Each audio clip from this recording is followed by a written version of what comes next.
What's up, and welcome back to another episode of Keeping Up with the Commanders. I'm your host, Mason Kinnahan, and today I am bringing you the recap episode for Washington's second preseason game. This one against the Cincinnati Bengals, where Washington lost on Monday night, 31-17. But there's a lot to take away from this game, more so than just the score. Washington goes to 0-2 in the preseason. The Bengals go to 1-1, but that doesn't really matter because we got a chance to see Jayden Daniels on the field for the first time in over 200 days, and oh boy, did he impress. And he didn't do a lot, but he impressed in his one drive that he was out there. So let's just jump right into it because we've got a lot to talk about. We also have to talk about the situation in the backfield as well. We'll get into that as well, just what is happening there, the rumors circling around Brian Robinson, and the potential that he may not be on this final roster, which a week ago sounded pretty crazy. But let's just jump right into it with the first read. All right, Washington loses this one 31-17, but the main takeaway here, of course, is Jayden Daniels and how he is still very good at football.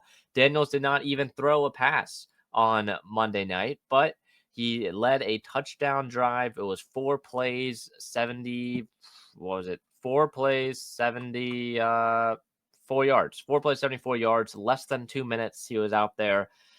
It was perfection. It started off with a kind of like a uh, not an end around, but kind of just a handoff, a jet sweep almost to Debo Samuel. Samuel took that for what was it, like 20 yards, I believe. Yeah, 26 yards or 19 yards. Took that for 19 yards, and then Chris Rodriguez gets a big gap. Finds a big gap. Great blocking, by the way, by this offensive line, which we'll get into in a little bit. But Jayden Daniels was the main story on this drive because the drive was capped off by a Jayden Daniels rushing touchdown, 14 yards for Daniels, where he made the Bengals defense look silly. Really, that's pretty much what happened. He made the Bengals defense look silly, and I know people will say, "Oh, you cannot be doing that. You cannot be running around in the preseason, right?" When he is right there, I know those 4 Bengals defenders between him and the end zone. But as soon as I saw Daniels, cross that line of scrimmage, I knew he was running. It was a touchdown.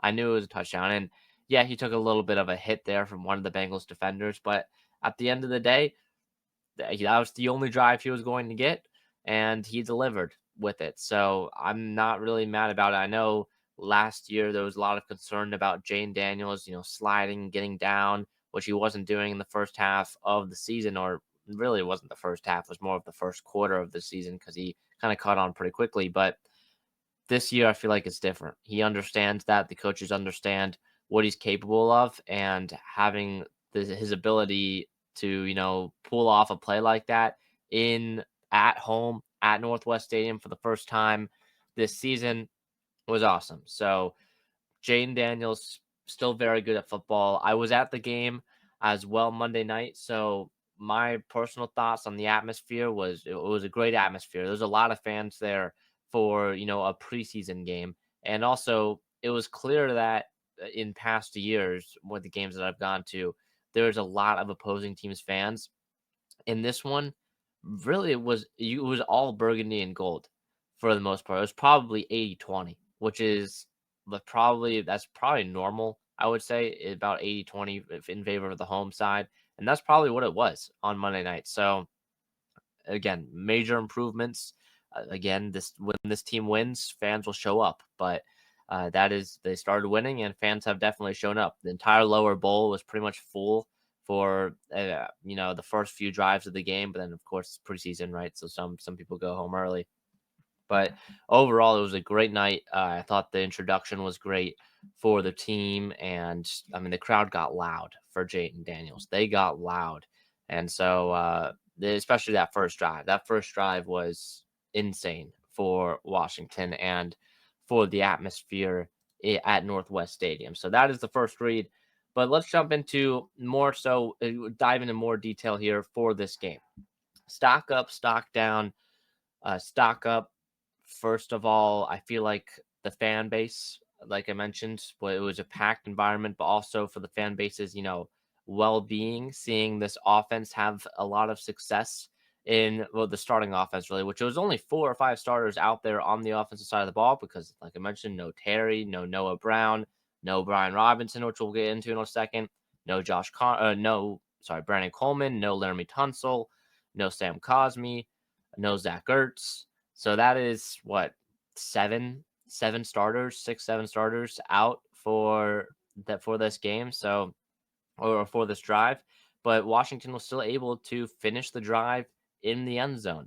It was led by their running attack, which you don't really get to see a lot in training camp. You don't, Jayden Daniels' legs, of course, he doesn't really use that in training camp at these practices in Ashburn.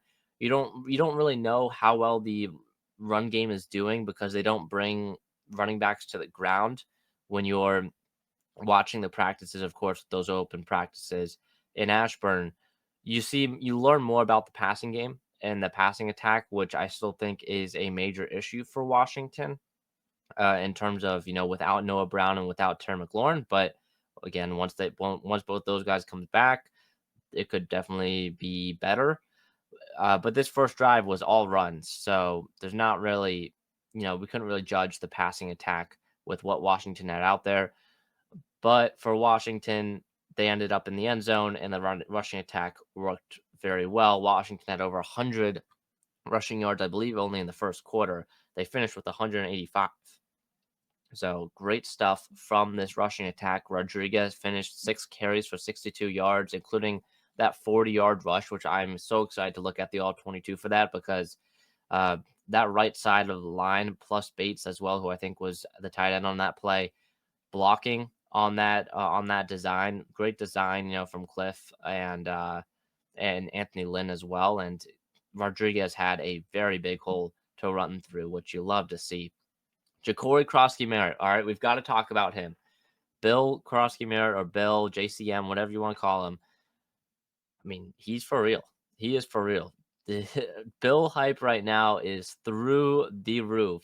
11 carries, 46 yards, and a touchdown, including the 27-yard run, which was the touchdown on the second drive for Washington. But just watching Bill in person, I know you can kind of see it on the TV when you're watching as well on the broadcast, but seeing Bill in person, he just moves so much differently than anyone else they have in the backfield. And I liked what I saw out of Chris Rodriguez tonight as well. He was averaging 10 yards per carry, including the big 40-yard run.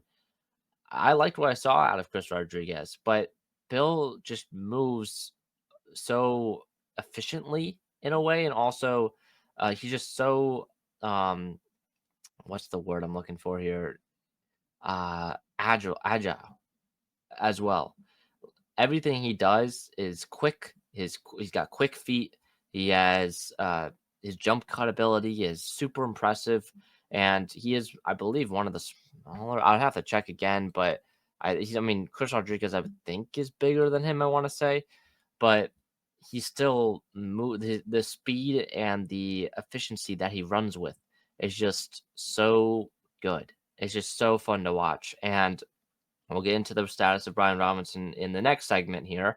But as far as stock up, Bill his hype is through the roof, and for good reason, because I loved what I saw out of both of these running backs, Jacory Croskey-Merritt and Chris Rodriguez.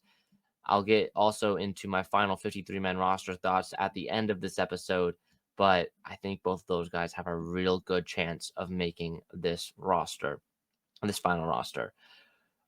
Another thing I want to shout out is the run blocking. I felt like the run blocking for Washington was also vastly improved. I think there was just more of an effort in that offensive line, and they had a couple starters out there, Tyler Biadasz, I believe, and Andrew Wiley, who started at left tackle, and Connerly started at right tackle. So some guys who may be starting for Washington, and they ended up, having some success on the run game in that first couple of units. So run blocking vastly improved compared to that first week where it felt like the running backs couldn't go anywhere. Other things, Jalen Lane was making plays. When I saw him out there, I thought he was doing great. 3 catches for 42 yards on 6 targets. I'd have to look back at those targets where he doesn't get a catch, but from those 3 catches, I felt like he was creating separation. He was getting open for the quarterback. I know one of those targets that he didn't catch was like a fairly poorly thrown interception, but we'll get into that in a second as well.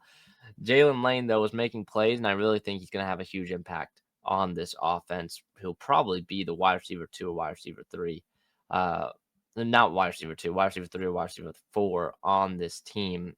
Again, I don't know the status of Noah Brown, but I definitely think Lane could be the, third or fourth uh, player with the most receiving yards on this team. You'd have Terry, hopefully, right? I would think Zach Ertz probably is second. And then I think Jalen Lane could just, with his availability, compared to a guy like Noah Brown. And I would even say Deebo Samuel too. I think Jalen Lane could make a run for having the third most receiving yards on this team this season. Staying with the wide receiver room, and I just mentioned him, but Deebo Samuel, right? All of the allegations or all of the, claims that he was, overweight or not fit. That I loved that play call from Cliff Kingsbury to open up the game. Jet sweep to a little jet sweep to Debo, and Debo breaks one open for 19 yards. Some great blocking from the receivers and Bates as well. Bates had a great night blocking from what I can tell. I know I watched the first couple of drives, then kind of lost him because I was focusing more on the running backs, but I thought Bates had a great night as a blocker for Washington. Other things now more so on the defensive side of the ball, because the offense, of course, was the highlight for the night. But on the defensive side of the ball, I thought Quan Martin, his stuff on 3rd and goal. I know the Bengals ended up scoring a touchdown on the opening drive, anyways, but his ability, moving downhill to make that tackle, it got Northwest Stadium into a frenzy. That was electric. Him making that tackle short of the goal line. So I wanted to shout out Quan there because I think he was making plays for Washington. And then Jacob Martin, the free agent signing from the Chicago Bears, who's more of a third down pass rush specialist. He was in the backfield for Washington the entire night. I was really impressed with what I saw from Martin. He's really impressed, back-to-back preseason games. He kind of, in that first one, he set a good screen to open up Johnny Newton on a stunt, and Johnny Newton forced a fumble. And I believe it was Martin who recovered the fumble on Drake May last week. And now this week, I think I saw the final numbers from Ryan Fowler. It was like 4 pressures, three hurries, something like that. So great stuff from Jacob Martin. And I really think, this just puts into more question the who in the back end of this defensive line room is going to make this team versus who's going to be the odd man out, if there will be an odd man out in on the back end of this defensive line group. All right, those were the guys I'm trying to look at. Yeah, those were the guys that impressed me. I didn't see a lot of Jacory Brooks. I missed the fourth quarter. I'm just gonna be honest here. I missed the fourth quarter. I was driving home, so I didn't really watch. I'll have to look back at the all 22 to watch the fourth quarter, which I assume Jacory Brooks played in. Um, but I mean, it was pretty good. I just realized only 10 completions for tonight for Washington, which is pretty funny. The run game really, I mean, 30 carries. The run game was really the emphasis tonight. Kaz Allen had 3 carries tonight, which again, he's kind of a wide receiver, converted running back, just because of his size. So I'll have to look back at those carries because I think this is the first time in a live game that we've seen Kaz Allen, get carries like that for Washington. Other things, I thought Kane Madrano looked okay out there for Washington. I'll have to look back at the entire film. Javon Kinlaw, I think, had a very good game for Washington. He made a couple of tackles at the line of scrimmage to stop some runs. I thought Kinlaw played pretty good, especially on that opening drive for Washington. Didn't really see a lot of Marshawn Lattimore. Trey Amos was the one corner that ultimately did not play for Washington, even though he was supposed to play with the starters. It was a hamstring injury, Dan Quinn said, and it was more precautionary than anything. Just, didn't want to risk injury for Trey Amos. That also shows how much they care about, Amos's health and how impactful they think Amos could be, saying that, they held him out very precautionary in a preseason game, even though all the other stars were starting. That is a very telling sign of how much they're going to be using Trey Amos this this fall. Moving on now to players that maybe stock down for Washington. All right. We'll start with Brian Robinson because he is the story of the day for the Commanders. Has Brian Robinson played his last snap for the Washington Commanders? The Commanders, there's been reports that they've been, shopping Robinson around the league, trying to get offers for him. Ultimately, Robinson was supposed to play tonight with the starting offense, but in the last minute, or really Monday afternoon, it was announced that Robinson was not going to be playing and that he was going to be a healthy scratch for the Commanders on Monday night, which really shows that they are shopping Robinson around. And I think Dan Quinn said it, or Adam Peters said, one of them said it. There's a lot of moving parts right now with this situation. Maybe by the time this episode comes out, Robinson is already traded. I wouldn't be that surprised just because of, how quickly the situation has escalated over the last 24 hours. I really think there is some interest around the league, but it also kind of highlights, I think, Robinson is going to get cut if he is not traded, which is pretty crazy just because of, like I said, a week ago, 2 weeks ago, Robinson was kind of the clear RB1. But then Ben Standig actually posted or he said in his podcast that one of his takes was that Robinson was not going to be on this roster week 1. People called him crazy for that. And ultimately, he's going to be right. He is going to be right, which is props to him because that is a bold claim. And I don't know if he has some inside sources there. I would assume so. But he's going to be right because Robinson is, if I had to take a guess, going to be either traded or cut within the next 2 days. So that is something to monitor. Definitely stock down for him. And I know that there was a good chance that Robinson was going to be traded before this game. And you have to imagine now after the performances from Jacory Croskey-Merritt and Chris Rodriguez, both of those guys shine tonight.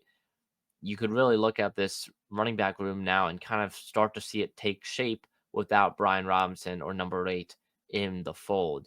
So that is some big time stuff coming down for Washington.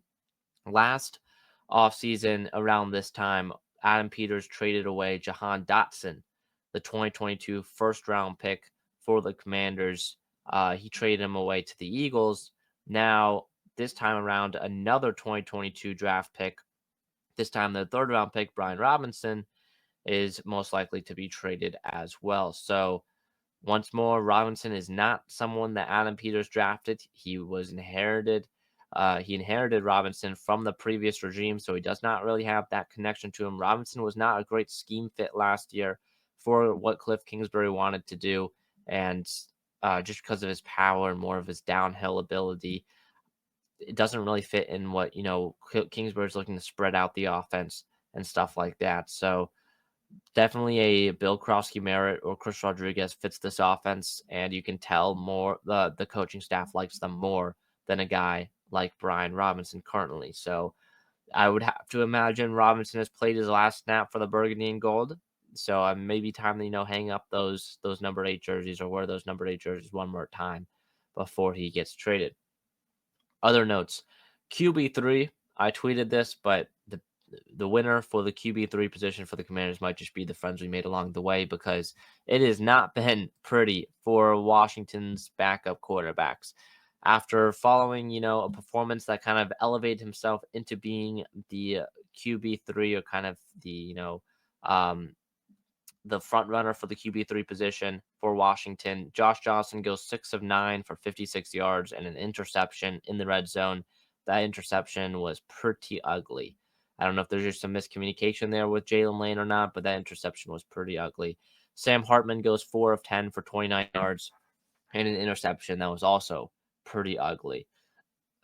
A passer rating of 44 for Josh Johnson, a passer rating of 8 for Sam Hartman. I would assume maybe at this point Washington's QB3 is not currently on the roster, because if Washington would have to put out one of those two guys, if everything goes wrong, Jayden Daniels gets hurt, Marcus Mariota's still injured. If Washington has to put out one of those two guys, Washington would be in some major trouble, major trouble. So that is what I gotta say about that, because that quarterback battle right now is not exactly, you could say, thrilling to watch between the two. I know Hartman showed some promise last year in the preseason for Washington. He was brought in as a UDFA. Maybe, he could build on that here this offseason. No, I would be stunned if Hartman makes the roster at this point. Really, either of these guys is more so fighting for the QB3 position on the practice squad. So I'd be stunned if Hartman, even makes it to the practice squad. Same with Johnson. I would assume maybe they bring in another quarterback after a performance like this. One other faller or stock down, I would say, is Luke McCaffrey. I saw him make a couple of plays on special teams, but still on the offensive side of the ball, there really has just been nothing. No targets for Luke McCaffrey today. He was out there. He was running routes. I saw him. I was watching him, but really just seemed, disconnected from the offense. And no targets today as well. Just not what you want to see from your 2024 third round pick. Ben Sinnott as well, only one target. 2024 second round pick, only one target for the tight end. So both of those guys, you could say, stock down. On the defensive side of the ball, I still believe in Noah Benogany. I thought he was pretty good. I know he had that one pass interference penalty. From my angle, it really didn't look like pass interference. It was kind of just a poorly timed jump from Chase, and and the ball was kind of off from Burrow on that one, but they called it anyways. And then other notes, I'm probably just gonna have to look at the all 22 for some of these other back end of the roster backups on the defensive side of the ball for Washington. I thought Bobby Price was okay. I saw him make some good tackles, but also in coverage, needs a little struggle there. I already mentioned I thought Jacob Martin looked good, and then Lattimore, there was like one target for him, and he was playing like zone, a little off coverage. So I'll have to look back at the all 22 for him as well. But that is pretty much that. Let's move on now to the final segment of the episode, and that is an early look at the final 53-man roster. I mentioned earlier that running back is something to monitor, especially with Brian Robinson's status very questionable right now. Some things to note. I think 3 running backs will be on the final roster for Washington. I believe 4 made it last year. I would assume 3 make it this year, unless they really love Jeremy McNichols, and that would be for pass pro. I think there's a good chance maybe 4 make it as well. It's just how much do they trust the pass protection for Jacory Croskey-Merritt, for Chris Rodriguez, and for Austin Eckler? We didn't really see that tonight because, again, in that first unit, Jayden never threw a pass. So we didn't see it really tonight at all. But that will be something to monitor. How much pass protection do they want? Because as runners, I think Bill Croskey-Merritt and Chris Rodriguez are better runners than Jeremy McNichols, or at least that's what I've seen from them so far this preseason. Other things, the battle for wide receiver 6, I wouldn't be surprised if the wide receiver 6 isn't on this roster. Just no one is really standing out to me so far between the KJ Osborne versus Michael Gallup versus Ja'Cory Brooks. Did River Craycraft even play in tonight? I don't know, but that is also something to monitor. Sam Cosmi not making the trip to the stadium really tells me that he won't be ready for week 1, even though how much of a mystery Dan Quinn wants it to be. It's kind of obvious Cosmi's not going to be ready for week 1. I would assume that he starts on injured reserve at this point, probably be one of those 2 players that starts on injured reserve without having to be on injured reserve for the entire season, without also accounting against the active roster. The defensive line position is something I wanted to monitor. I think they could keep 10 offensive linemen. There's a good chance they keep 10. And even if they keep 10, someone's going to be left out that, was on this roster last year, or was a new free agent signing. So that is something to monitor. You've got Armstrong, Payne, Kinlaw, Miller. All right, Johnny Newton. That's 5 locks, and then probably 5 of these 6 of Jacob Martin, Cleveland Farrell, Eddie Goldman, Jalen Holmes, Javonte Jean-Baptiste. That's 5 as well. And I think I'm missing someone. No, I think that is it. You've got 6 locks. I missed one. Armstrong, Payne, Kinlaw, Wise. The Wise is who I forgot. Miller, Newton is your probably 6. Yeah, is your 6 locks, and then fighting for maybe 3 or 4 spots. Holmes, Goldman, Farrell, Jean-Baptiste, Carl Davis, Sheldon Day. Probably those guys fighting for the final few spots. So that is something to monitor as well. I think Washington could keep 10 defensive linemen, which would be pretty crazy. They kept 8 last year, but also could potentially keep, 10 this time around, just because you're not going to be keeping 3 quarterbacks on the active roster. So that opens up a spot for you.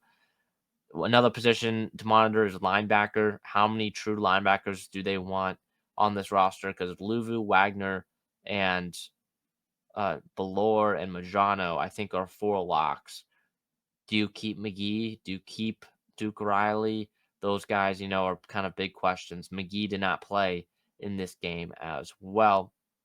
And then for the corners, I think the corners are pretty self-explanatory for now. So that's just a little preview at a little look ahead at Washington's 53-man roster. I think Matt Gay does end up being the kicker for Washington, and Tressway, of course, ends up being the punter. Yeah, I really think there's some big questions on the back end of the running back room in terms of who's going to make the roster, who's not. The wide receiver room, I feel the tight end room is pretty locked in. Zach Ertz, John Bates, Ben Sinnott, and Colson Yankoff are going to be your 4 guys there. And then I think Chris Paul makes this roster. He's had a pretty good preseason for Washington. The former 6th-round pick that Ron Rivera made quite some time ago. So I think Paul will make this roster. Trent Scott will still make this roster. I think Nick Allegretti and Michael Dieter, Foster Sorrell potentially might be an 11th if if Cosme goes on injured reserve. That opens up a spot if you keep 10 linemen. So there's still a lot to look at here for Washington. But after 2 preseason games, you kind of know who's going to be making this roster and who's not. That last preseason game is kind of just for the funsies, but that is pretty much it. That'll wrap up this episode of Keeping Up with the Commanders. That's all I got. On Friday, I'm going to be giving you my final 53-man roster prediction for the Washington Commanders. Who's going to be on that roster? That will be ahead of Saturday's preseason game. I probably won't do a podcast on Saturday's preseason game because it's just going to be Hartman and Josh Johnson and potentially another quarterback TBD playing in that one. And we kind of, it's just going to be all backups and all that. So I'll probably do a final 53-man roster prediction on Friday and then a reaction on Monday or Tuesday, whenever that is settled down for Washington. But that'll wrap it up for today's episode of Keeping Up with the Commanders. I've been your host, Mason Kinnahan. See you guys in the next one. Peace.